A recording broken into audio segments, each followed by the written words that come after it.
One के अधिकारी scientist रहे मान्यवर साहब श्री काशीराम,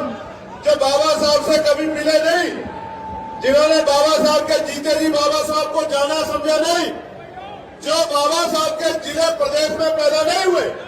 जो बाबा साहब अम्बेडकर के आगे काम नहीं करते थे, नौकरी करते थे, लेकिन बाबा साहब के जाने के बाद जब महामानव तथागत गौतम बुद्ध के अवकाश के जयंती के अवकाश में और बाबा साहब अम्बेडकर की प्रकाश पर्व के अवकाश पर जब एक बार मान्यवर दीनदयाल वाल्मीकि साहब लड़ रहे थे और उन्होंने काशीराम साहब से कहा कि आप तो क्लास 1 के अधिकारी हो, मैं चपरासी हूं, आप इस बात को कहोगे तो छुट्टी हो जाएगी, तो हम अपने बच्चों के साथ महापुरुषों की जयंती का कार्यक्रम मनाने जाएंगे।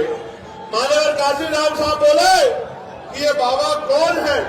तो उन्होंने बाबा साहब अम्बेडकर की एक किताब एनिलेशन ऑफ कास्ट उनको दे दी। एक रात में 3 बार किताब पढ़ने के बाद इतना बड़ा हृदय परिवर्तन हुआ कि मान्यवर साहब काशीराम साहब ने नौकरी को लात मार दी, ठोकर मार दी और बाबा साहब के रुके हुए काम को पूरा करने के लिए